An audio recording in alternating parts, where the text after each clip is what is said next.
Good morning, guys. It is Monday, April the 20th, and we are getting ready to begin our fifth week already of online learning. This video is for my kindergarten through third grade students, so I hope that some of you out there are still checking these out just to see me if for no other reason and so that I can see you. I hope everything has been going well at home. As always, if you have any questions or concerns, I hope you will reach out to me on Dojo or email. Today, I'm going to change it up a little bit. We've been doing Arthur stories, and today we are going to do Henry and Mudge in Puddle Trouble. I always like to do this one in April because it's a good seasonal book for April, and it's kind of a fun little change of pace. So we'll probably come back to Arthur, but thought we would do a little different today. And I may read two of the little stories within the book because I want to go for about 5 minutes at least. That's a good rule of thumb when you're reading. It's always a good goal. As children get older, of course, you increase the length, but start with at least 5 minutes. All right, the first little chapter is called The Snow Glory. When the snow melted and spring came, Henry and his big dog Mudge stayed outside all the time. Bet some of you are doing that too. One day, when Henry and Mudge were in their yard, Henry saw something blue on the ground. He got closer to it. "Mudge," he called, "it's a flower." Mudge slowly walked over and sniffed the blue flower. Henry had missed riding his bike. Mudge had missed chewing on sticks. They were so glad it was warmer.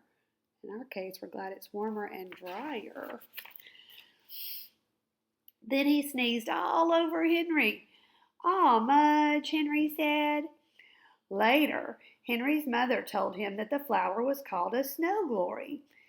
"Can I pick it?" Henry asked. "Oh, no," said his mother. "Let it grow." So Henry did not pick it up.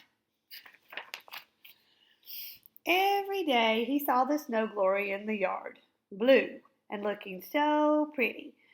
He knew he should not pick it.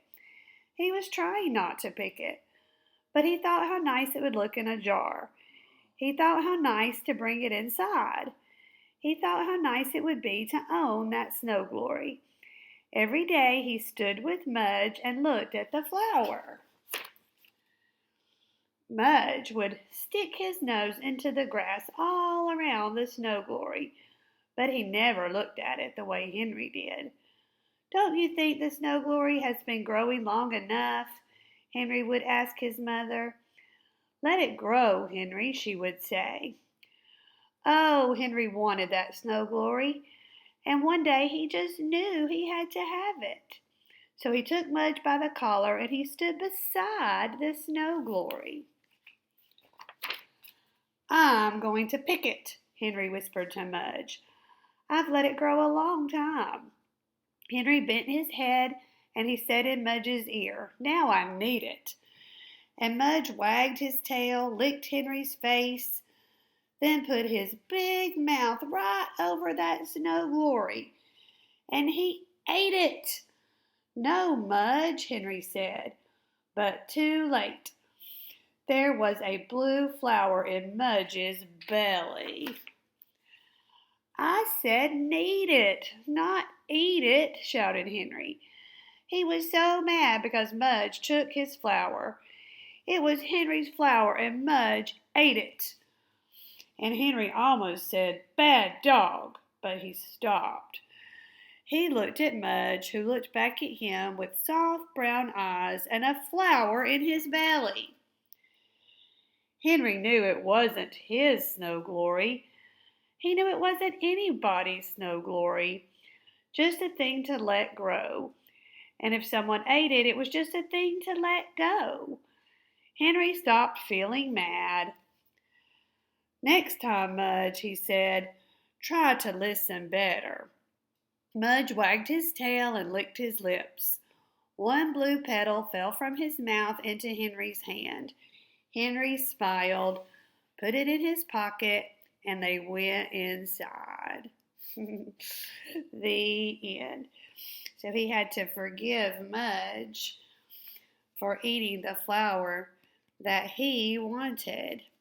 So that's a cute little story. I like Henry and Mudge stories. And that one's seasonally appropriate because we're starting to see flowers growing outside too. They are in my yard anyway. Or the kind of flowers, kind of weeds too. So let's think about the story that we just read and remember our trick where we think about what happened first and then in the middle and then at the end. Most stories are going to set up a little problem kind of in the middle. So let's think about what happened in this story. We know that Henry saw the pretty blue flower. I have the words pretty and blue underlined because as you are thinking about describing things, I want you to think about trying to use at least one, but preferably two words to describe it. If you have a truck, you could say it's a little red truck, or you could say it's a big, scary dinosaur. Using those adjectives is just a really good way to expand your vocabulary, and I know my speech therapy friends would appreciate me pointing that out to you. So I thought with a flower we could use two words. And the second thing is Henry wanted to pick the flower. That was kind of his challenge. He really wanted that flower, and he looked at it, and then Mudge ate the flower.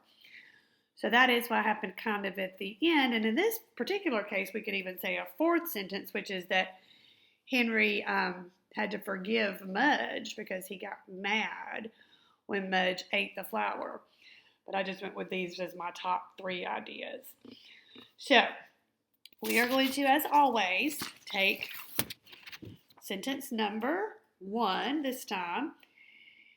Henry saw the pretty blue flower. We're going to mix up those words. Just one piece of paper. You can tear it in half. Henry saw the pretty blue flower. We're going to give each word a line. And we're going to write this sentence. And as always, we are going to take our time. I don't want you to rush. I've got some children that really want to rush when they write, and that's not the idea. So use your word bank and write that sentence. Henry saw the pretty blue flower. Remember, try to write top to bottom. Watch your grip. Think about your spacing and do a sentence. Henry saw the pretty blue flower. And remember my little encouraging trick. As you're describing things or as you're just in your house or out in your yard, use as many descriptor words as you can. A great tip. All right, today's additional activity involves a coloring book. This coloring book, as you see, was just $1 at the dollar store, so I hope that you might have a coloring book at home. If not, as always, I would be willing to bring you one if you reach out to me, or maybe you could pick one up the next time you're there. And I actually had a really good time with this because I got to color 2 different pages. Look at that. I enjoyed coloring these 2 pages. And I'm going to show you with one of them. I think we'll do this one actually. My idea for the day. You guys are a little bit older. I'm going to save this sheet for my younger class. So I'm going to cut this sheet into 8 parts. Okay, I'm going to take my scissors and I'm going to cut it. Let me show you. You can even do this if you had not colored a paper. 1, 1. I'm just cutting it into basically kind of squares. You could do circles, you could do any shape that you wanted to do, but take your scissors and cut the picture. Like I said, if you wanted it to be harder, you could take a page out of your coloring book that was not colored And then the idea is that you will mix up your pictures. And then we are going to reassemble the pictures. So basically we just made a puzzle. And I'm thinking this might be actually a little bit hard. There's the eyeball, so I can match that up. Let's see, I need the top of the fish. Oh, there's the top. I need his other top, or the purple, there we go. Oh, look at there. I'm putting it back together to create the picture. This is great for visual discrimination and matching up different shapes. Uses a lot of good skills. So look at there, I recreated my picture after I cut it into pieces. I used 8 pieces there, which was a little bit hard actually. So you could go with 4 pictures or 6 pictures, and you can do that with anything. If your child doesn't like to color, like I said, you don't even have to color, but that's a pretty cool little trick. So I hope you'll try it. As always, I want to touch on my fine motor tips. Remember to fix your grip when you write. Remember to take this time to be practicing your adaptive or your self-help skills. I had a parent reach out to me. They had actually done a strip for when their child was washing their hair. So if your child hasn't been doing that independently, this will be a great time to practice that. All the steps that go into washing your hair. Make sure your child can take their socks and shoes off and on. Practice buttoning and unbuttoning. Those are all just some things that you might not have been able to do so far. Remember to get outside and play. This is a great time to run and jump and just enjoy the spring that's upon us. If you have a playground, work on climbing, swinging. If you can't do that independently, learn how. Remember to push against your walls or against your chair, up and down, up and down. Remember to use your timers. Just do your schoolwork in little short increments of maybe 10, 15 minutes, however much your child can tolerate, and then take a break. Remember the concept of first work, then play, or first work, then get a sugary snack or whatever it is your child might want. Remember you can always work on pulling something on a towel or a blanket. Just heavy work is what that's called. You can always look that up and get lots of good ideas online. I actually try to present an idea on Thursdays as part of my tip of the day, so I hope you're checking those out as well. I hope everybody has a wonderful Monday, and I will see you tomorrow for your tip of the day. Bye-bye.